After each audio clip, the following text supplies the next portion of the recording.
Akhwati wa akhwati fillah, azani Allah wa iyyakum. Puji syukur alhamdulillah pada sore hari ini di Indonesia dan pagi hari di Norwegia. Allah Subhanahu wa taala masih memberikan kita kenikmatan yang sangat banyak. Kenikmatan iman, kenikmatan Islam, kenikmatan untuk sama-sama masih bisa menikmati hidangan ilmu yang semoga dengan yang demikian itu menjadi bukti Allah Subhanahu wa taala menginginkan agar kita semua menjadi orang-orang yang baik. Dan Nabi kita Nabi Muhammad sallallahu alaihi wasallam menegaskan dalam hadis beliau, "Man yuridillahu bi khairan yufaqihu fiddin." Siapa yang Allah Subhanahu wa taala menginginkan kebaikan atasnya, maka Allah akan jadikan dia faqih dalam urusan agamanya, dan mustahil seseorang itu menjadi faqih, menjadi faham dalam urusan agamanya kalau dia tidak suka untuk menuntut ilmu. Maka semoga setiap dari kita yang semangat dalam menuntut ilmu adalah bukti kecintaan Allah Subhanahu wa taala kepada kita, bukti kalau Allah Subhanahu wa taala menginginkan kebaikan bagi kita semua. Salawat serta salam semoga tetap tercurahkan kepada junjungan kita Nabi besar Nabi Muhammad sallallahu alaihi wasallam, juga kepada keluarga beliau, para sahabat beliau, dan seluruh umat beliau. Baik, saudara-saudariku sekalian yang dirahmati Allah Subhanahu wa taala, insyaallah kajian kita membahas tentang sebuah tema hikmah keistiqomahan, kisah Nabi Ibrahim alaihissalam. Pembahasan tentang kisah Nabi Ibrahim alaihissalam, Allah Subhanahu wa taala munculkan banyak sekali di dalam Al-Qur'an. Bahkan Allah Subhanahu wa taala menjadikan satu surat secara khusus dengan nama surah Ibrahim, karena memang Nabi Ibrahim alaihissalam seorang yang begitu luar biasa. Banyak nabi yang Allah Subhanahu wa taala kisahkan di Al-Qur'an, namun Nabi Ibrahim ini punya keunikan dan perbedaan dari para nabi yang lain dari sisi pembahasan yang ada di Al-Qur'an. Dan yang paling menonjol dari Nabi Ibrahim alaihissalam adalah potret keayahan, seakan Allah Subhanahu wa taala ketika mengkisahkan tentang kisah Nabi Ibrahim di dalam Al-Qur'an, Allah ingin agar kita umat Islam meneladani Nabi Ibrahim ini sebagai sosok ayah yang luar biasa, agar generasi yang kita hasilkan sama seperti putra-putra Nabi Ibrahim alaihissalam yang kesemuanya Allah Subhanahu wa taala jadikan sebagai seorang nabi, juga anak cucu Nabi Ibrahim alaihissalam yang merupakan generasi yang Allah Subhanahu wa taala banyak jadikan di antara mereka adalah seorang nabi dan rasul. Maka wajar ketika gelar untuk Nabi Ibrahim adalah Abul Anbiya. Nah, sehingga dengan sentuhan kita rasa keayahan yang berbeda dibandingkan para nabi yang lain, maka di samping beliau berdakwah, menjalankan tugas untuk mengajarkan manusia tentang agama Allah Subhanahu wa taala, tapi motivasi keayahan inilah yang melatar belakangi setiap gerak dan langkah Nabi Ibrahim, sehingga ada hal-hal yang menjadikan beliau dengan semua kesulitan yang ada tetap istiqomah di dalam target-target dan tujuan-tujuan yang beliau harapkan. Dan itu yang nanti akan coba kita gali lebih dalam berkaitan dengan bagaimana Nabi Ibrahim sebagai sosok nabi yang juga Allah Subhanahu wa taala potret sebagai sosok ayah istiqomah dalam menjalankan setiap tugas-tugas yang Allah Subhanahu wa taala bebankan kepada beliau. Di Al-Qur'an Allah Subhanahu wa taala 3 kali menyebutkan kata uswah, kata keteladanan. Dan ternyata di antara 3 kata uswah yang Allah Subhanahu wa taala munculkan di Al-Qur'an, 2 untuk Nabi Ibrahim alaihissalam dan 1 untuk Nabi sallallahu alaihi wasallam. Artinya memang Nabi Ibrahim adalah sosok yang cocok untuk dijadikan sebagai seorang teladan. Nah, bagaimana kita meneladani Nabi Ibrahim kalau kita tidak menguasai, kalau kita tidak mengetahui detail perjalanan hidup yang dialami oleh Nabi Ibrahim alaihissalam. Dan kalau kita lihat satu surat di Al-Quran, yaitu surat Al-Baqarah, di mana surat Al-Baqarah ini tema besarnya adalah kepemimpinan di muka bumi. Sehingga Allah Subhanahu wa taala menyebutkan kisah Nabi Adam sebagai pemimpin pertama di muka bumi. Allah sebut dengan khalifah. Inni ja'ilun fil ardi khalifah. Sesungguhnya aku akan menjadikan di muka bumi khalifah, seorang khalifah. Nabi Adam alaihissalam dan setiap anak keturunan beliau punya potensi untuk menjadi seorang yang mengatur, yang memakmurkan bumi ini. Kemudian Allah Subhanahu wa taala sebutkan Bani Israel karena mereka adalah umat yang pernah Allah amanahkan kepemimpinan bumi ini kepada mereka. Namun mereka gagal, namun tidak seluruh dari Bani Israel gagal. Allah cuplikan kisah Talut sebagai seorang malik, sebagai seorang raja yang karena beriman kepada Allah, seorang pemimpin yang soleh, Allah Subhanahu wa taala jadikan kepemimpinannya berhasil ya dalam mengatur dan memimpin masyarakat Bani Israel. Tapi yang unik ketika Allah Subhanahu wa taala munculkan kisah Nabi Ibrahim di surat Al-Baqarah, Allah Subhanahu wa taala berfirman, "Wa idzibtala Ibrahim rabbuhu bikalimatin fa'atammahun. Qala inni ja'iluka lin-nasi imama." Dan ingatlah ketika Ibrahim diuji oleh Rabb-nya dengan kalimat-kalimat ujian, fa'atammahun, maka dia menyempurnakan ujian-ujian itu. Maka balasan yang Allah Subhanahu wa taala berikan, inni ja'iluka lin-nasi imama. Sesungguhnya aku akan menjadikan engkau wahai Ibrahim bagi manusia imama, seorang imam. Khalifah pemimpin, malik pemimpin, imam pemimpin. Tapi perbedaan dari istilah-istilah itu, yang namanya imam, sebagaimana sabda Nabi Muhammad sallallahu alaihi wasallam, innama ju'ilal imamu liyutamma bihi. Sesungguhnya imam itu dijadikan untuk diikuti. Maka kalau ada imam, pasti ada makmum. Nah, kalau Nabi Ibrahim adalah sosok uswa yang Allah munculkan di Al-Quran, maka apakah kita ini menjadi makmumnya Nabi Ibrahim? Nah, ini yang terpenting. Ya, kita mau menjadi makmum bagi Nabi Ibrahim ya dalam menghadirkan generasi yang soleh-soleha, generasi yang luar biasa, atau justru kita mencari keteladanan yang lain. Nah, ini yang akan jadi masalah.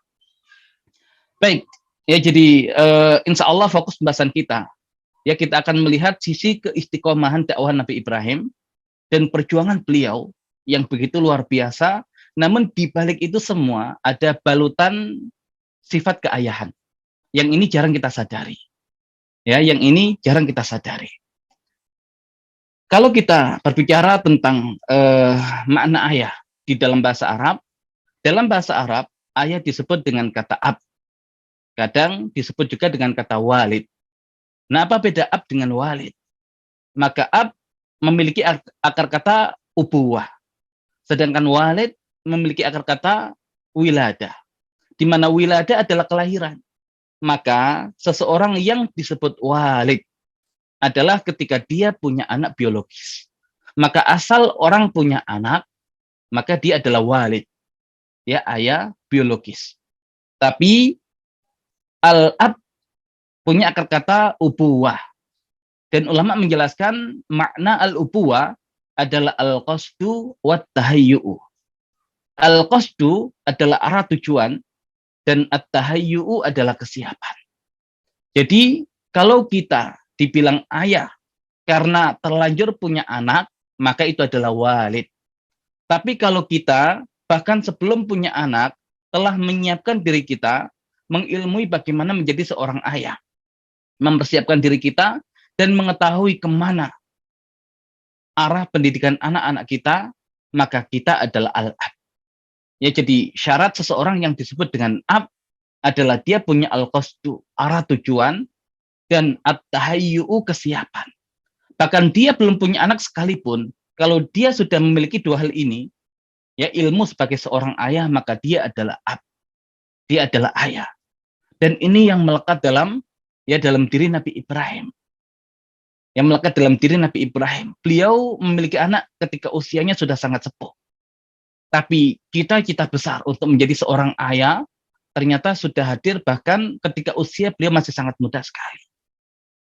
Nah, sehingga penggunaan kata al-ab di Al-Quran tidak selalu kaitannya dengan masalah kelahiran. Jadi bukan ayah biologi saja yang disebut dengan al-ab. Tapi siapa yang punya peran, yang punya andil dalam pendidikan sebuah generasi, maka dia adalah al-ab, apapun kedudukannya sebagai keluarga. Makanya Allah Subhanahu wa taala berfirman di surat Al-Baqarah ayat 133, Am kuntum syuhada id hadar Ya'qubal maut id qala li banihi ma ta'buduna min ba'di qalu na'budu ilahaka wa ilaha abaika Ibrahim wa Ismaila wa Ishaqa ilaha wahida wa nahnu lahu musliman. Apakah kalian hadir menyaksikan ketika kematian telah mendatangi Yakub, ketika dia berkata kepada putra-putranya, ma ta'buduna min ba'di, apa yang kalian sembah sepeninggalku? Qalu, anak-anak Nabi Yakub mengatakan, na'budu ilahaka, kita akan beribadah kepada ilahmu, wa ilaha abaika, dan ilahnya bapak-bapakmu. Aba jamak dari ab. Siapa saja? Ibrahim, wa Ismail, wa Ishaq. Ibrahim adalah kakek dari Nabi Yakub. Ismail adalah paman dari Nabi Yakub. Dan Ishak baru ayah kandung Nabi Yakub. Nah, semuanya ternyata disebutkan sebagai aba, para ayah. Karena semuanya punya andil dalam pendidikan Nabi Yakub alaihissalam. Nah, itu yang dikatakan oleh anak-anak Nabi Yakub, sepeninggal ayahnya mereka akan menyembah Tuhannya ayahnya dan Tuhannya bapak-bapak ayahnya. Kakeknya, pamannya, dan ayahnya. Ilaha wahida, ilah yang satu. Wa nahnu lahu muslimun, dan kami berserah diri hanya kepadanya. Nah, berarti lagi-lagi kata ab, ya kata ab tidak selalu digunakan untuk ayah kandung.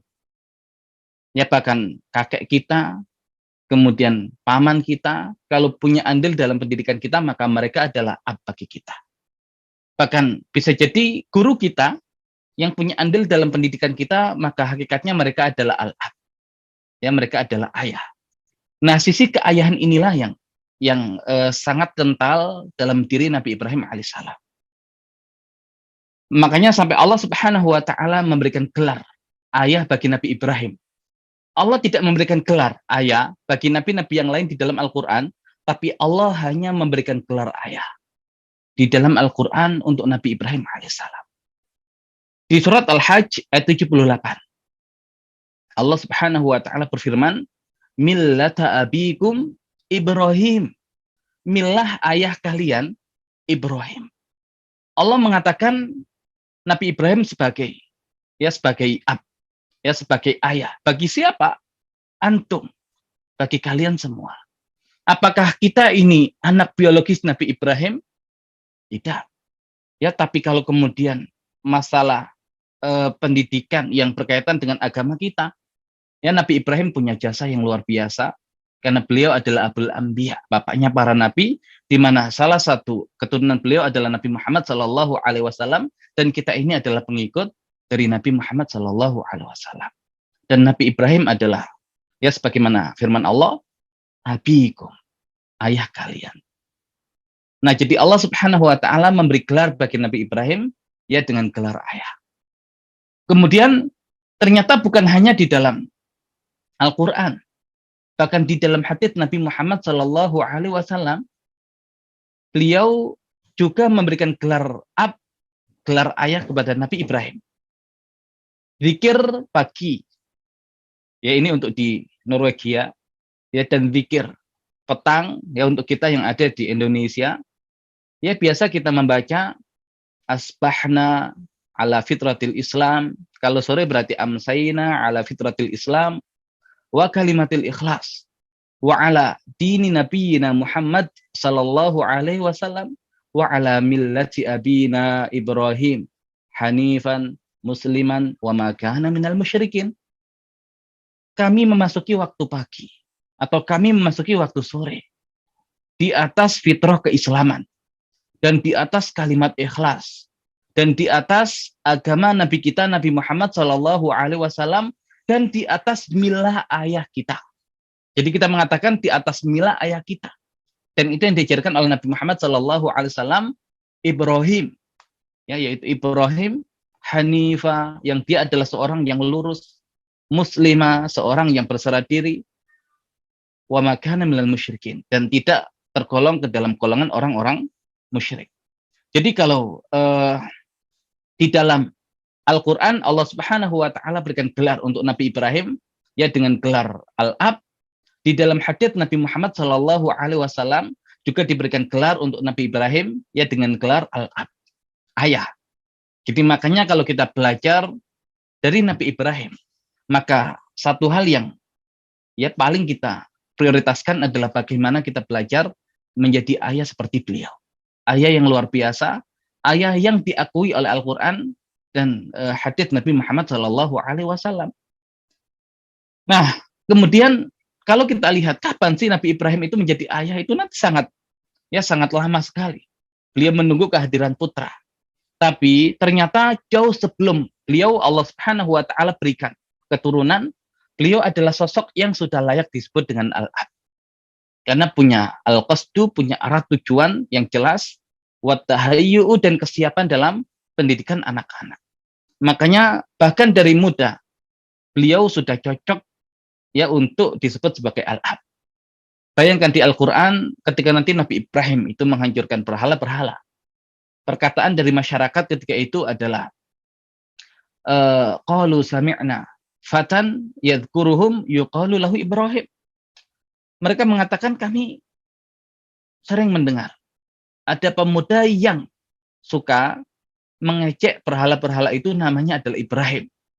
Bayangkan, berarti Nabi Ibrahim alaihissalam ketika menghancurkan berhala-berhala itu usia beliau masih sangat muda.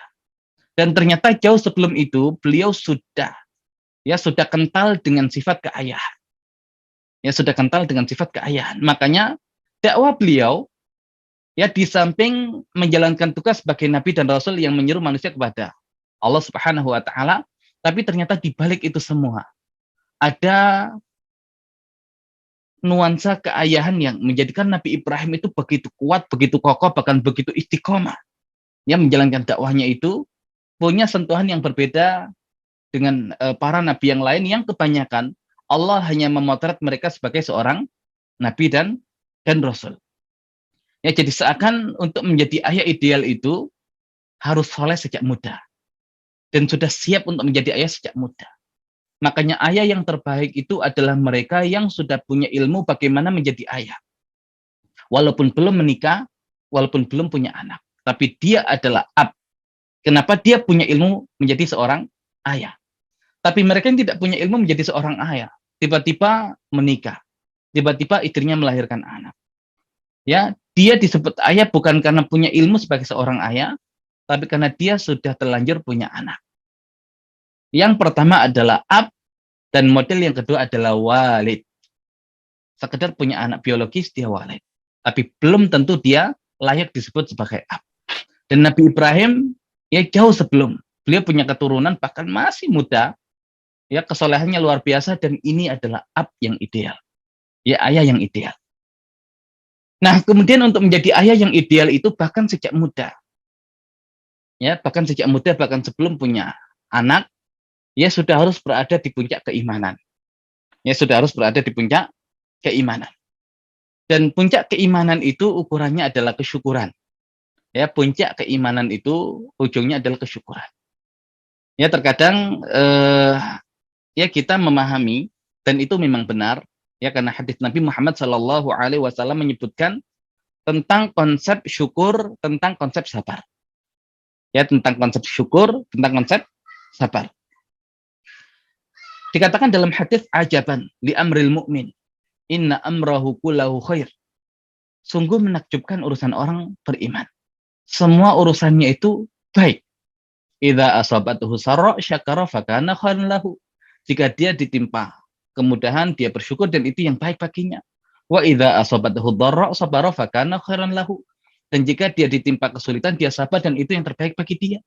Ya, jadi seakan ketika dapat kesenangan syukur, ketika dapat kesulitan sabar. Tapi kalau syukur dan sabar ini kita cari lagi intinya, maka ujung-ujungnya adalah syukur. Ya, dan ini hanya dirasakan oleh mereka yang benar-benar mengenal Allah Subhanahu wa Ta'ala. Karena Allah Subhanahu wa Ta'ala tidak ingin keburukan bagi hamba-hambanya. Yang Allah inginkan adalah kebaikan bagi hamba-hambanya.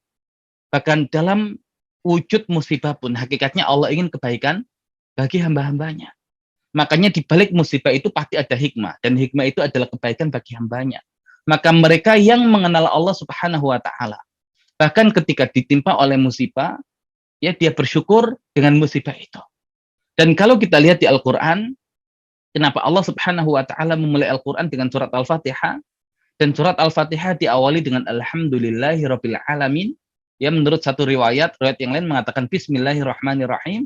Nah, kalau kita ikut riwayat yang mengatakan alhamdulillahirabbil alamin. Kenapa Allah membuka surat Al-Fatihah dengan alhamdulillahirabbil alamin? Karena Allah ingin menunjukkan kepada hamba-hambanya bahwasanya dia ingin menjalin hubungan dengan hamba-hambanya dengan ikatan kesyukuran. Maka seakan apapun aktivitas kita, apapun yang kita alami, ya kita mengucapkan alhamdulillahirabbil alamin. Dan ini pula yang nanti di akhirat, ya di surga, menjadi ucapan yang diucapkan oleh ahli surga. Allah Subhanahu wa taala berfirman, wa akhiru da'wahum alhamdulillahirabbil alamin. Dan akhir doa mereka para ahli surga adalah alhamdulillahirabbil alamin.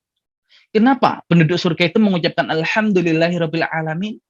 Seakan ketika nanti di akhirat Allah singkap rahasia di balik setiap ujian dan musibah yang Allah timpakan kepada manusia.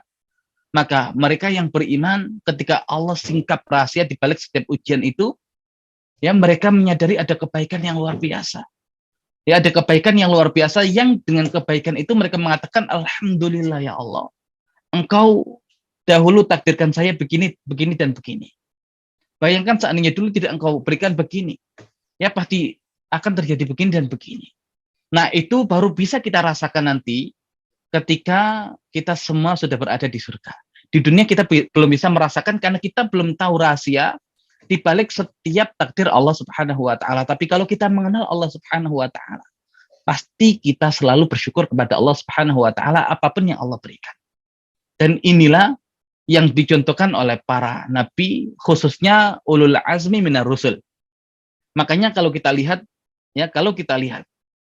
Nabi Nuh alaihissalam, perjuangan yang luar biasa. Ya, perjuangan yang luar biasa, berdakwah di tengah-tengah kaumnya. Allah mengatakan alfasanatin illa khamsina ama. 1000 tahun kurang 50 tahun. Maksudnya adalah 950 tahun. Tapi kenapa Al-Qur'an tidak langsung mengatakan 950 tahun? Kenapa mengatakan 1000 tahun kurang 50 tahun? Karena penggunaan tahunnya berbeda. Alfasanatin, 1000 sana. Dan sana itu tahun yang berat. Ini adalah masa di mana Nabi Nuh masih bersama kaumnya. Illa khamsina ama, ya dikurangi 50 tahun. Nah, tahunnya menggunakan kata am, dan itu adalah tahun yang muda. Seakan betapa beratnya dakwah. Ya, dakwah dari Nabi Nuh alaihissalam. Ya, betapa berat dakwah beliau. Maka ketika baru lepas dari kaumnya, maka seakan-akan Nabi Nuh merasakan kenyamanan, kemudahan segala macam. Nah, Nabi Nuh, kalau kemudian kita lihat perjuangan yang begitu luar biasa, harusnya sosok Nabi Nuh ini dipotret dengan sifat sabar harusnya. Tapi tidak kita dapati. Dalam Al-Qur'an, Nabi Nuh alaihissalam disebut dengan sosok yang penyabar. Yang ada adalah firman Allah Subhanahu wa taala, innahu kana 'abdan syakura. Sesungguhnya Nuh itu adalah hamba yang banyak bersyukur. Lah, ujiannya luar biasa. Tapi ternyata sifat yang dimunculkan, gelar yang dimunculkan adalah orang yang banyak bersyukur. Nah, ini bukti kalau dia memang mengenal Allah Subhanahu wa taala. Ya, dan Nabi kita Nabi Muhammad Shallallahu alaihi wasallam dalam ibadah begitu luar biasa, dan ketika ditanya oleh Bunda Aisyah dengan para sahabat, jawaban beliau hanya sederhana. Afala akunu 'abdan syakura. Apakah aku tidak boleh menjadi hamba yang banyak bersyukur? Makanya syukur ini adalah puncak keimanan yang dengannya seseorang itu berzikir kepada Allah, yang dengannya orang itu termotivasi untuk menjalankan ibadah yang terbaik bagi Allah Subhanahu wa taala. Doa yang diajarkan oleh Nabi kita Nabi Muhammad Shallallahu alaihi wasallam kepada sahabat mulia Mu'ad bin Jabal ketika beliau hendak mengutus Mu'ad bin Jabal ke Yaman. Beliau mengatakan, Ya Mu'ad, wallahi inni la uhibbuk. Wahai Mu'ad, demi Allah sesungguhnya aku mencintaimu. Baru kemudian beliau ajarkan doa kepada Mu'ad bin Jabal, ya hendaklah dia membaca selesai sholat, doa, Allahumma a'inni ala zikrika wa syukrika wa husni ibadatik. Ya Allah, tolonglah saya dalam berzikir kepadamu, bersyukur kepadamu, dan memperbaguskan ibadah kepadamu. Zikir, syukur, ibadah terbaik. Ya, makanya mereka yang mengenal Allah Subhanahu wa taala selalu tersambung dengan zikir-zikirnya, dan kondisi yang terbaik di balik itu semua adalah kesyukuran apapun kondisinya, dan inilah yang menjadi motivasi terbesar untuk beribadah kepada Allah Subhanahu wa taala. Di dalam Al-Qur'an ada satu surat yang ke-16, surat An-Nahl. Dan tema besar surat An-Nahl adalah nikmat-nikmat. Ya, Allah Subhanahu wa taala menyebutkan banyak nikmat di surat An-Nahl. Ya, namun Allah Subhanahu wa taala ingin menunjukkan kepada kita tentang sikap manusia terhadap nikmat yang Allah Subhanahu wa taala berikan. Sehingga Allah gambarkan ada dua potret manusia. Yang pertama di surat An-Nahl ayat 112. Wa daraballahu mathalan qaryatan kanat aminatan mutmainnah ya'tiha rizquha ragadan min kulli makan fakafarat bi an'amillah fa'adzaqahallah libasal ju'i wal khauf bima kanu yasna'un. Dan Allah Subhanahu wa taala membuat permisalan satu negeri yang dulunya itu aman, yang dulunya itu tentram, yang rezeki bagi penduduknya itu datang dengan sangat melimpah dari setiap tempat. Tapi apa sikap mereka? Fakafarat bi an'amillah. Mereka kufur terhadap nikmat-nikmat Allah. Fa'adzaqahallah libasal ju'i wal khauf. Maka Allah hukum mereka dengan merasakan pakaian kelaparan dan ketakutan, bima kanu yasna'un, disebabkan karena perbuatan mereka. Ya, surat An-Nahl 112. Satu negeri Allah berikan kenikmatan dan semua bentuk rezeki yang baik bagi mereka, tapi semuanya kufur. Dan di surat An-Nahl ayat 119 dan 120, ini padanannya. Allah Subhanahu wa taala berfirman, Inna Ibrahim kana ummatan qanitan lillah hanifan walam yaku minal musyrikin syakiran li'an'umih ijtabahu wa hadahu ila siratim mustaqim. Sesungguhnya Ibrahim itu adalah ummatan qanitan lillah, adalah umat. Ya, satu orang tapi level keimanannya itu ummah. Ya, seperti satu umat. Walaupun terjemahannya nanti adalah pemimpin, imam. Ya, karena laki-laki imam itu baru akan hadir ketika umat itu baik. Dan umat baik itu ketika para itu juga baik, dan akan baik ketika para ab sudah baik. Makanya melahirkan pemimpin yang baik dimulai dengan memperbaiki umat, dan umat akan baik kalau para para ibunya juga sudah baik, dan akan baik kalau para abnya sudah baik. Makanya Nabi Ibrahim itu seakan menjadi permulaan untuk menghadirkan konsep kebaikan ya bagi sebuah umat. Ya, abnya dulu baik, nanti baik, ibunya, hasilnya adalah umat yang baik, kemudian lahir seorang imam yang baik. Rabbana hablana min azwajina wa dzurriyyatina qurrata a'yun waj'alna lil muttaqina imama. Jadi yang diperbaiki ini adalah pribadinya dulu, baru doa kepada Allah minta agar pasangan-pasangan dan keturunannya menjadi qurrata a'yun, penyejuk mata. Kalau keluarga sudah baik, waj'alna lil muttaqina imama. Masyarakatnya muttaqin dulu, baru minta kemudian dihadirkan imam. Ya, dihadirkan pemimpin. Nah, qanitan lillah, patuh kepada Allah, hanifah, lurus agamanya, walam yaku minal musyrikin, dan dia bukan seorang yang berbuat kesyirikan. Apakah Nabi Ibrahim pernah berbuat kesyirikan? Mustahil. Karena para nabi itu, bahkan calon nabi itu maksum. Allah jaga dari perbuatan dosa, apalagi perbuatan syirik. Makanya Allah mengatakan walam yaku minal musyrikin. Aslinya adalah walam yakun minal musyrikin. Ada nun yang dibuang. Seakan Allah Subhanahu wa taala ingin menyampaikan kepada kita, kalau ada dalam pikiran kalian Ibrahim itu pernah berbuat syirik, hilangkan itu. Seperti Allah hilangkan nun yang ada dalam kalimat walam yaku minal musyrikin. Sama seperti Maryam ketika dituduh oleh kaumnya telah berbuat zina, maka beliau mengatakan walam aku baghiyah. Aslinya walam akun baghiyah. Tapi nunnya dibuang, seakan Maryam ingin menegaskan kalau ada dalam pikiran kalian Aku adalah seorang pelacur, seorang pezina, buang itu. Jauh-jauh seperti aku membuang nun. Ya dalam kalimat walam aku bahagia. Ya tidak pernah Nabi Ibrahim berbuat kesyirikan. Baru Allah potret tadi sosok Nabi Ibrahim yang hidupnya penuh dengan ujian. Wa idzib tala Ibrahim rabbu bi kalimatin fa'atammahun, dan ingatlah ketika Ibrahim diuji oleh Rabbnya dengan kalimat-kalimat ujian fa'atammahun, maka dia menyempurnakan semua ujian itu. Tapi potret Nabi Ibrahim di Al-Qur'an bukan sosok yang penyabar. Tapi apa yang Allah Subhanahu wa taala sebutkan tentang beliau? Syakiron li an'umi. Seorang yang bersyukur terhadap nikmat-nikmat Allah. Kalau satu negeri tadi kufur, ini satu orang yang levelnya seperti satu umat syukur terhadap nikmat Allah. Ijtabahu, Allah pilih dia. Wahadahu ila siratin mustaqim, dan Allah Subhanahu wa taala tunjukkan kepada jalan yang lurus.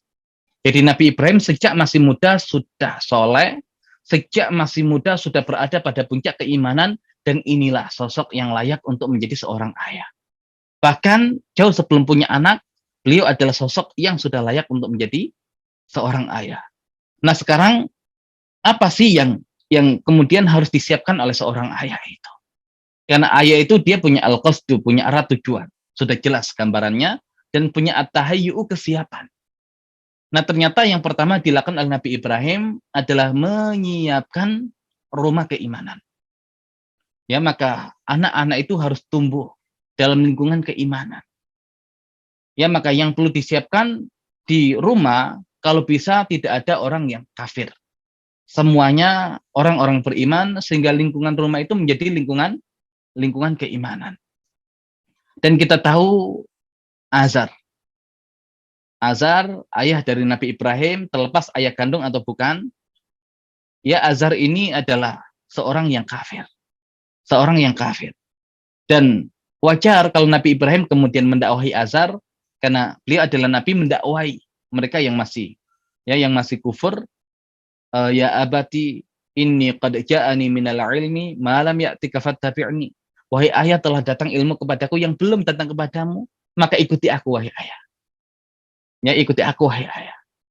Nah, ada sisi bakti anak kepada ayah. Kalau tadi sisi seorang nabi dan rasul mendakwai manusia yang tidak beriman, ada sisi anak yang mendakwai ayah, tapi juga ada sisi keayahan yang ada dalam diri Nabi Ibrahim, sehingga ingin menyiapkan rumah yang paling ideal untuk tumbuh kembang anaknya. Makanya didakwahi Azar. Di surat Al-An'am ayat 74. Wa idh qala Ibrahimu li abi, dan ingatlah ketika Ibrahim berkata kepada ayahnya, siapa nama ayahnya? Azar. Namanya adalah Azar. Atattakhidhu asnaman alihah. Apakah engkau menjadikan berhala-berhala ini sebagai Tuhan-Tuhan? Inni araka wa qaumaka fi dhalalin mubin. Sesungguhnya aku melihatmu dan kaummu berada dalam kesesatan yang nyata. Ya, jadi Nabi Ibrahim berusaha untuk mengimankan Azar, karena Azar adalah ayah beliau yang tinggal satu rumah dengan beliau.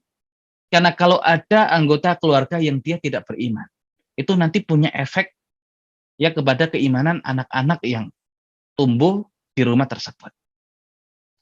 Pelajaran sebelumnya, kisah Nabi Nuh alaihissalam yang seakan menjadi pelajaran bagi Nabi Ibrahim, karena secara masa ya telah datang sebelumnya. Nabi Nuh alaihissalam tidak semua anaknya itu beriman. Walaupun lebih banyak yang beriman dibandingkan yang tidak beriman. Ya, kita semua ini adalah anak keturunan Nabi Nuh. Ya, dari anak-anak Nabi Nuh yang beriman, walaupun ada yang bersama beliau ya di kapal itu, tapi ditegaskan wa ja'alna dzurriyyatahu humul baqin. Dan hanya anak keturunan Nuh yang Allah jadikan al-baqin, sanggup bertahan dan berketurunan. Jadi kita semua adalah anak keturunan Nabi Nuh. Nah, istri Nabi Nuh itu kafir. Nah, berarti di rumah Nabi Nuh itu ada anggota keluarga yang tidak beriman. Dan ini punya efek. Ya, punya efek, makanya ada satu anak yang kafir. Walaupun yang lain itu beriman.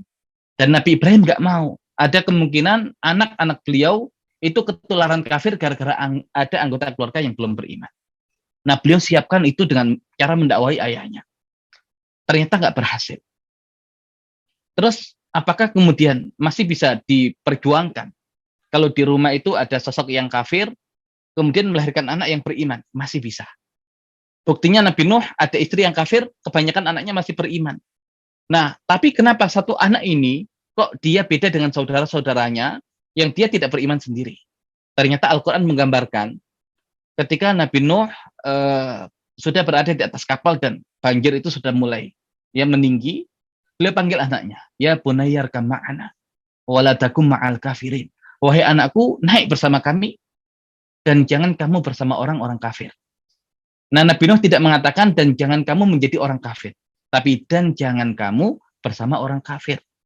Nah, seakan sebab kekafiran anak Nabi Nuh alaihissalam ini adalah di rumah sudah ada ibu yang kafir, di luar bertemannya dengan orang-orang kafir. Maka seakan kalau kamu tidak bersama orang kafir, wahai anakku, masih ada kemungkinan kamu beriman. Nah, makanya ketika Nabi Ibrahim tidak berhasil mendakwahi ayahnya untuk beriman, maka yang beliau lakukan adalah mendakwahi masyarakatnya agar beriman. Minimal, walaupun di rumah ada sosok yang kafir, di luar itu lingkungannya sudah lingkungan iman, maka aman nanti. Ya, anak-anak bisa tumbuh kembang ya di lingkungan yang seperti itu. Nah, makanya Nabi Ibrahim mengajak kaumnya untuk berdialog. Falamma janna alaihi lail, ketika malam itu sudah mulai gelap, ra'a kaukaba, melihat planet. Qala, maka Ibrahim mengatakan, nah, sebagian mengartikan ini sebagai masa pencarian Nabi Ibrahim terhadap Tuhan. Apakah benar Nabi Ibrahim pernah mengalami masa di mana mencari Tuhan? Nah, kalau kemudian kita pahami ini adalah fase Nabi Ibrahim mencari Tuhan dengan mengatakan ketika lihat planet, hadza Rabbi, ini Robku. Nah, itu kemusyrikan. Dan mustahil seorang Nabi itu melakukan perbuatan kemusyrikan walaupun ketika itu bisa jadi belum menjadi Nabi, tapi mustahil. Karena mereka itu maksum, Allah jaga. Maka yang benar, kalimat ini diucapkan oleh Nabi Ibrahim di hadapan kaum-kaumnya. Ya, kemudian beliau ketika mengatakan itu dengan nada pertanyaan. Ketika melihat planet, hadza Rabbi, ini Tuhanku. Falamma afala qala la uhibbul afilin. Ketika planet itu terbenam, hilang, saya tidak suka dengan sesuatu yang hilang. Berarti bukan ini bukan Tuhan. Ya, jadi ini seakan Nabi Ibrahim ingin meluruskan cara berpikir kaumnya. Karena masyarakat yang tidak beriman itu masyarakat yang hilang akalnya. Ya, seakan-akan kemudian mendadak bodoh mereka itu. Makanya perlu diluruskan cara berpikirnya oleh Nabi Ibrahim alaihissalam. Ya, dan kekafiran ataupun kebodohan itu nular. Makanya Nabi Ibrahim itu nggak mau. Ya, nanti putra-putra beliau, anak-anak beliau tumbuh di lingkungan yang seperti itu. Makanya dibereskan dulu masyarakatnya. Nah, falamma ra'al qamar bazighan, maka tatkala beliau melihat bulan itu mulai terbit, qala hadza rabbi. Oh, ini ya, hadza rabbi gitu ya. Jadi ini Tuhanku. Lagi-lagi itu adalah pertanyaan, bukan sebagai sebuah statement atau klaim dari Nabi Ibrahim. Hadza rabbi, ya ini adalah Rabbku. Kemudian beliau luruskan kembali cara berpikir kaumnya. Falamma afala qala la illam yahdini rabbi la akunanna minal qaumidh dhalin. Sekiranya Rabbku itu tidak membimbingku, ya maka niscaya aku termasuk ke dalam golongan kaum yang tersesat. Nah, Rabbi siapa yang dimaksud oleh Nabi Ibrahim yang memberikan petunjuk? Ya jelas Allah Subhanahu wa taala. Ya, tapi ini lagi-lagi ya ketika melihat bulan yang mulai terbit, hadza Rabbi itu untuk menegaskan atau menanyakan ya kepada kaumnya. Nah, kemudian ketika bulan sudah terbenam, falamma ra'a syams bazighatan, maka tatkala dia melihat matahari terbit, qala hadza Rabbi, ini Rabbku, hadza akbar, ini lebih besar. Falamma afalat, maka tatkala matahari itu terbenam, qala ya qaum, Nabi Ibrahim mengatakan wahai kaumku. Nah, bukti kalau ada kaumnya di situ. Jadi itu bukan Nabi Ibrahim sedang mencari Tuhan, bukan. Ya, tapi itu adalah pertanyaan yang dimunculkan oleh Nabi Ibrahim untuk meluruskan cara berpikir kaumnya. Qala ya qaumi inni bari'um mimma tusyrikun. Sesungguhnya aku berlepas diri dari apa-apa yang kalian persekutukan Allah Subhanahu wa taala dengan dia. Berlepas diri. Nah, kemudian ditegaskan, ya setelah dialog itu, inni wajjahtu wajhiya lilladzi fattara samawati wal ard hanifa wa ma ana minal musyrikin. Kalau yang tadi Allah tegaskan, Ibrahim itu bukan seorang yang berbuat kesyirikan. Ini statement langsung dari Nabi Ibrahim. Sesungguhnya aku menghadapkan wajahku kepada zat yang menciptakan langit-langit dan bumi. Hanifa, aku adalah seorang yang lurus. Wa ma'ana minal musyrikin, dan aku bukan termasuk golongan orang-orang yang berbuat kesyirikan. Makanya kalau kemudian Allah tegaskan beliau tidak pernah berbuat syirik, beliau sendiri mengatakan saya bukan orang yang berbuat syirik, kok ada kita menafsirkan ya beliau pernah melakukan pencarian Tuhan dan itu konsekuensinya adalah kesyirikan. Nah, baru ketika terjadi dialog antara beliau dengan kaumnya, maka beliau mengatakan kepada kaumnya, surat Al-An'am ayat 81. Wa kaifa akhafu ma asyraktum? Bagaimana aku takut terhadap apa yang kalian persekutukan? Wala takhafuna annakum asyraktum billah. Padahal kalian tidak takut ketika kalian berbuat syirik kepada Allah. Malam yunazzil bihi alaikum sultana, sesuatu yang Allah tidak berikan hujah atas kalian. Fa ayyul fariqaini ahqqu bil aman? Maka dua kelompok manakah yang lebih berhak mendapatkan keamanan? In kuntum ta'lamun, jika kalian adalah orang-orang yang mengetahui. Seakan Nabi Ibrahim itu ingin menjelaskan kepada kaumnya, mereka yang masih kafir, mereka yang masih musyrik, adalah mereka yang tinggal di lingkungan yang belum aman. Ya, karena mudah bagi Allah untuk membinasakan mereka disebabkan kekufuran dan kesyirikan mereka. Tapi mereka yang memperjuangkan iman, dan iman itu punya korelasi dengan aman. Makanya kalau kemudian anak-anak kita ingin tumbuh kembang dengan baik, maka lingkungan yang kita hadirkan adalah lingkungan iman. Dan hasilnya adalah aman. Ya, aman dalam akidah mereka, aman ya karena masyarakat yang beriman mustahil Allah Subhanahu wa taala turunkan azab bagi mereka. Nah, ini perjuangan dakwah Nabi Ibrahim. Ternyata ketika mendakwahi masyarakat, berharap agar masyarakatnya beriman, agar nanti anak-anak beliau itu tumbuh di lingkungan yang beriman, ternyata tidak berhasil juga. Di rumah masih ada ayah yang tidak beriman, di luar lingkungannya semuanya tidak beriman. Bagaimana beliau kemudian berjuang istiqomah untuk menyiapkan lingkungan yang beriman? Akhirnya yang didakwahi adalah rajanya. Ya, kita tahu di surat Al-Baqarah ayat 258.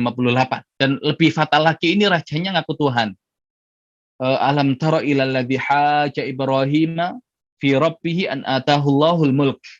Apakah kamu tidak memperhatikan orang yang mendebat Ibrahim dalam urusan Rabb-nya, yang Allah itu telah memberikan kekuasaan kepada dirinya.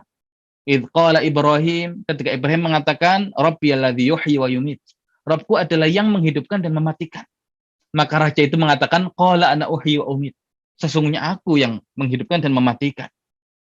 Ya, karena maksud dia menghidupkan dan mematikan, dia panggil dua orang. Satu kemudian dibunuh, oh saya mematikan dia. Satu dilepaskan, oh saya menghidupkan dia.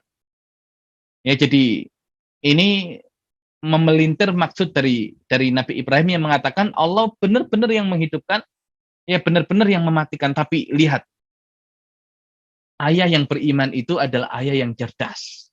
Ya, maka apa argumen yang dimunculkan oleh Nabi Ibrahim? Fa innallah, ya qala Ibrahim fa innallah. Tidak lagi menggunakan kata Rabbi tapi fa innallah. Karena kalau menggunakan Rabbi seakan-akan nanti dipelintir lagi oleh orang itu. Maka Ibrahim mengatakan sesungguhnya Allah itu ya'ti bisyamsi minal masyriq, mendatangkan matahari dari arah timur. Fa'ti biha minal maghrib, maka datangkan dari arah barat. Fa buhital ladzi kafar, maka orang kafir itu terdiam. Wallahu la yahdil qaumadz zalimin, dan Allah itu tidak memberikan petunjuk bagi orang-orang yang zalim. Nah, kenapa sih Nabi Ibrahim itu kemudian mendakwahi seorang raja? Karena berharap kalau masyarakatnya kafir, tapi rajanya kemudian beriman, siapa tahu nanti masyarakatnya juga akan diajak beriman. Karena lingkungan ini harus lingkungan yang beriman. Ternyata tidak berhasil juga mendakwahi raja itu untuk beriman. Nah, terus bagaimana solusi terakhir untuk mendatangkan lingkungan yang ideal untuk tumbuh kembang anak-anak ini? Ya, maka pilihan terakhir adalah hancurkan berhala-berhala. Ya, siapa tahu ketika berhala-berhalanya dihancurkan, Ya, maka mereka berubah pikiran dan sadar kalau sesembahan-sesembahan yang mereka sembah selama ini tidak punya kekuatan apa-apa. Nah, sehingga di surat As-Saffat ayat 88 dan seterusnya, fanadhara nadratan fin nujum. Lalu dia memandang eh, kepada bintang-bintang. Dan ketika Nabi Ibrahim melihat bintang-bintang itu, beliau tahu ini waktunya kaumnya merayakan sebuah hari raya. Maka ketika beliau diajak untuk merayakan hari raya kaumnya itu, beliau mengatakan faqala inni saqim. Sesungguhnya aku sakit. Ya, dan Nabi Muhammad Shallallahu alaihi wasallam mengatakan Nabi Ibrahim itu pernah berdusta 3 kali. Ketika mengatakan saya sakit, padahal tidak. Ketika mengatakan yang menghancurkan berhala-berhala itu adalah yang paling besar ini, dan yang ketika mengatakan Sarah adalah saudari perempuannya. Tapi maksud dari Nabi Muhammad Shallallahu Alaihi Wasallam mengatakan Nabi Ibrahim berbohong, bukan bohong dalam arti yang sesungguhnya. Ya, bukan bohong dalam arti yang sesungguhnya. Ya, karena para nabi itu nggak mungkin bohong. Ya, para nabi itu nggak mungkin bohong. Tapi maksud bohong di sini adalah tauriyah. Ngomong apa maksudnya apa? Jadi kalimat bersayap. Orang yang mendengar memahami ini, tapi maksudnya adalah ini. Tapi walaupun hakikatnya tidak bohong, tapi untuk level para nabi, seakan-akan yang demikian itu sudah seperti kebohongan. Nah, tapi maksudnya ketika mengatakan faqala inni saqim, maka dia mengatakan sesungguhnya saya sakit. Maksudnya apa? Siapa yang tidak sakit? Ya, seorang yang memperjuangkan lingkungan iman dan beliau teguh di atas keimanannya, melihat masyarakatnya kufur, melihat masyarakatnya musyrik, berpesta dengan ya pesta-pesta untuk sesembahan mereka. Ya, sakit rasanya. Ya, dada Nabi Ibrahim itu. Fatawallaw anhu mudbirin. Ya, lalu mereka berpaling daripadanya dengan membelakangi. Faragha ila alihatihim. Ya, maka ketika kaumnya itu sudah pergi meninggalkan Nabi Ibrahim, faragha ila alihatihim. Ya, maka Nabi Ibrahim itu pergi diam-diam untuk menuju berhala-berhala mereka. Ya, menuju Tuhan-Tuhan mereka. Dan Nabi Ibrahim di situ ngecek sekali itu terhadap ya berhala-berhala itu. Qala ala ta'kulun. Kenapa kalian nggak makan? Tuh banyak hidangan yang disediakan bagi kalian. Kenapa nggak makan? Ya, wahai para berhala. Malakum la tamtikun. Kenapa kalian tidak ngomong? Kan saya ajak ngomong kalian. Gitu ya. Nah, baru ketika beliau sudah menunjukkan ya berhala itu nggak punya pengaruh apa-apa, nggak bisa makan, nggak bisa ngomong. Ya, dan ini yang dimaksud oleh kaumnya, ada seorang pemuda yang sering ngejek. Nah, karena ini yang selalu diungkapkan oleh Nabi Ibrahim untuk meluruskan cara berpikir kaumnya. Baru faragha alaihim darban bil yamin. Ya, maka Nabi Ibrahim itu kemudian menghadap ke patung-patung itu, kemudian memukuli patung-patung itu dengan tangan kanannya. Ya, dengan tangan kanannya beliau pukul semua sampai hancur, dan hanya satu patung yang paling besar yang beliau sisakan untuk tidak dihancurkan. Nah, baru nanti Nabi Ibrahim disidang, ini kisahnya ada di surat Al-Anbiya. Di ayat yang ke-62, mereka mendatangkan Nabi Ibrahim. Qalu anta fa'alta hadza bi alihatina ya Ibrahim. Mereka mengatakan, apakah kamu yang melakukan ini kepada Tuhan-Tuhan kami, wahai Ibrahim? Apa kata Nabi Ibrahim? Qala bal fa'alahu kabirum hadza. Oh tidak, yang melakukan itu yang besar ini loh. Fas'aluhum, tanyakan mereka. Ingkanu yang tikun, jika mereka sanggup berbicara. Nah, kalau tadi taurianya, ini sakim, saya sakit maksudnya adalah perasaan yang sakit melihat kaumnya menyembah berhala. Kalau maksud yang menghancurkan berhala-berhala itu adalah yang besar ini, ya maksudnya apa? Yang besar ini. Nah, Syekh Al-Harifi menjelaskan, maksud dari Nabi Ibrahim besar. Yang besar ini itu bukan berhala yang besar. Tapi yang besar ini itu jempol. Gitu ya, karena tadi dia memukulkan dharban bil yamin, satu pukulan dengan menggunakan tangan kanan. Nah, kekuatan ya tangan itu untuk menghancurkan berhala itu kan nanti terletak di jempol ini. Nah, maka seakan Nabi Ibrahim mengatakan bal fa'alahu kabiruhum hadza. Tapi sambil menunjuk ke arah berhala yang besar. Dan Apa bukti yang dimaksud oleh Nabi Ibrahim bukan berhala yang besar, tapi jempol yang besar ini?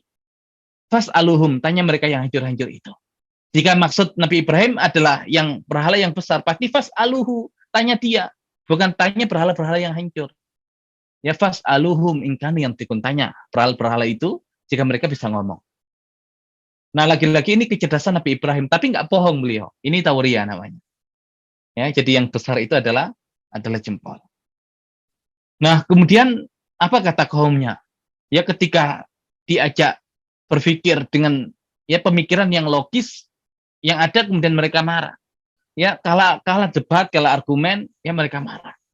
Ufil lakum walima ta'buduna min dunillah afala ta'qilun. Ya perkataan Nabi Ibrahim. Ya, celakalah kalian dan apa yang kalian sembah selain Allah. Apakah kalian tidak berakal? Ya, maka respon kaumnya qalu hariqu. Mereka mengatakan bakar dia. Wansuru alihatakum, tolonglah Tuhan-Tuhan kalian.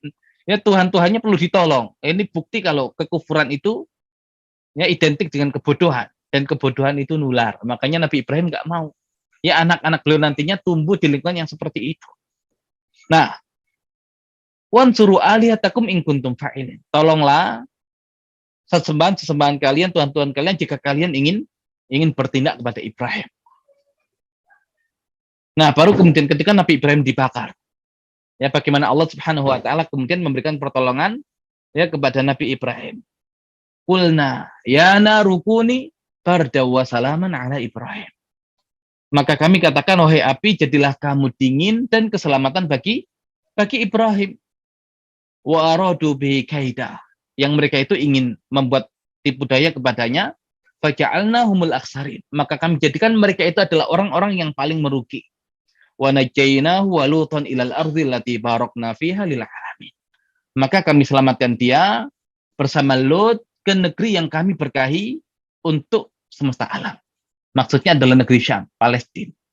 Ya, jadi setelah itu Nabi Ibrahim alaihissalam meninggalkan negerinya, Irak, untuk pergi ke negeri Syam. Ya, untuk pergi ke negeri Syam, ke Palestina. Biasanya seorang nabi kalau keluar dari negerinya itu dibinasakan. Nabi Hud alaihissalam ketika meninggalkan kaum Ad dibinasakan oleh Allah. Ketika Nabi Soleh meninggalkan kaum Samud dibinasakan oleh Allah. Ya, ketika Nabi Lut meninggalkan kaumnya dibinasakan oleh Allah. Ketika Nabi Syu'aib meninggalkan kaumnya, suku Madian dibinasakan oleh Allah. Nah, tapi kenapa ketika Nabi Ibrahim meninggalkan negerinya, negeri Irak, tidak Allah binasakan mereka? Nah, berarti keluarnya Nabi Ibrahim dari negeri Irak berbeda dengan keluarnya para nabi dari negeri-negeri mereka. Kalau para nabi itu keluar dari negeri-negeri mereka karena memang kaumnya tidak bisa lagi didakwahi. Ya, maka yang ada adalah tinggal menunggu kebinasaan bagi mereka. Tapi untuk Nabi Ibrahim, beliau pergi meninggalkan negerinya, bisa jadi masyarakatnya nanti masih memungkinkan untuk didakwahi oleh nabi yang lain, tapi beliau ingin mencari lingkungan yang lebih baik ya untuk tumbuh kembang anak beliau. Baik, ya kemudian ini saya singkat ya kisah Hajar dan kisah Sarah agar kita punya gambaran. Ya, kemudian nanti Nabi Ibrahim dakwah di negeri Syam, dan di negeri Syam itu yang berkuasa saat itu adalah Al-Kan'aniyun, orang-orang Arab. Jadi orang-orang Arab lebih dulu tinggal di Syam sebelum kedatangan Nabi Ibrahim. Nah, masyarakat Arab ini kafir, tapi mereka toleran mengizinkan Nabi Ibrahim berdakwah. Tapi berdakwah lama di Syam, ya ternyata tidak membuahkan hasil. Akhirnya orang-orang Arab ini eksodus, menaklukkan Mesir. Maka Nabi Ibrahim mencoba peruntungan ya untuk dakwah di Mesir. Yang ketika itu dikuasai oleh Malik, oleh raja. Karena masyarakat Koptik kalah dengan bangsa Arab. Makanya Hajar yang menjadi tawanan perang, ya padahal Hajar itu adalah bangsawan Mesir, tapi karena kalah perang jadi tawanan, jadi budak. Makanya oleh raja Mesir nanti dihadiahkan kepada Sarah. Dan oleh Sarah dinikahkan dengan Nabi Ibrahim. Ya, agar Nabi Ibrahim mendapatkan apa yang beliau impikan untuk punya anak. Karena berusaha sudah sangat luar biasa menyiapkan lingkungan, anaknya belum ada. Makanya sang istri rela membahagiakan suaminya untuk menikah lagi agar punya keturunan. Nah, ketika lahir Ismail, kenapa ditempatkan oleh Nabi Ibrahim di negeri Mekah yang saat itu ya sebagaimana gambaran Al-Qur'an biwadin ghairi dzar' inda baitikal muharram. di sebuah lembah yang tidak ada tanaman di dekat rumahmu yang mulia ya Allah. Nah, karena Nabi Ibrahim nggak mau Ismail itu tumbuh di Syam yang masyarakatnya itu masih kafir. Padahal tugas Nabi Ibrahim dakwanya adalah di Syam. Maka yang ada adalah beliau amankan anaknya ini dengan ya sang istri yaitu Hajar untuk pergi ke tempat yang baru yang tidak berbaur dengan orang-orang musyrik. Makanya ketika nanti di surat Ibrahim ya dikatakan Rabbi innahunna adlalna katsiran minan nas, ya Allah sesungguhnya berhala-berhala itu menyesatkan banyak dari manusia. Apakah di Mekah ada yang disesatkan? Belum ada orang. Apa maksud Nabi Ibrahim? Yang ada adalah negeri Syam dan negeri Irak. Masyarakatnya kafir, disesatkan oleh para berhala. Tapi sebelum Nabi Ibrahim meletakkan Hajar dan Ismail di sana, ya sudah dididik dengan sangat luar biasa Hajar itu, sehingga punya keimanan dan kekuatan agama yang kokoh. Baru Nabi Ibrahim ketika sudah mendidik keluarganya maksimal, nitip kepada Allah. Ya, jadi kalau belum mendidik keluarga kita maksimal, ya nggak bisa kita nitip kepada Allah. Jadi didik maksimal dulu, titipkan kepada Allah. Nah, Nabi Ibrahim tidak sanggup menjaga, Allah yang jaga. Nabi Ibrahim tidak bisa memberikan nafkah karena jarak yang sangat jauh dari tempat beliau berdakwah dengan kediaman keluarganya, Allah yang jamin rezeki mereka. Adanya Zam-Zam, kemudian hadirnya buah-buahan yang sangat banyak ya di negeri Mekah. Berkat doa Nabi Ibrahim dan rezeki yang Allah hadirkan. Kemudian datang suku Jurhum, ya suku Jurhum melihat air dan yang punya hanya seorang perempuan dengan bayi. Mudah bagi mereka merebut, ini padang pasir loh. Tapi bagaimana hati mereka tidak tergerak untuk merebut dan bahkan minta izin tinggal bersama mereka. Siapa yang menggerakkan mereka? Allah Subhanahu wa taala. Ya Allah Subhanahu wa taala. Nah, bahkan kalau kita lihat jejak agama Nabi Ibrahim gak ada di Syam, adanya di negeri Mekah, padahal Nabi Ibrahim itu jarang ke Mekah. Nah, terus siapa yang mendakwahi masyarakat Mekah? Adalah Ismail yang sudah dididik oleh ibunya, dan ibunya ini adalah hasil karya ayahnya.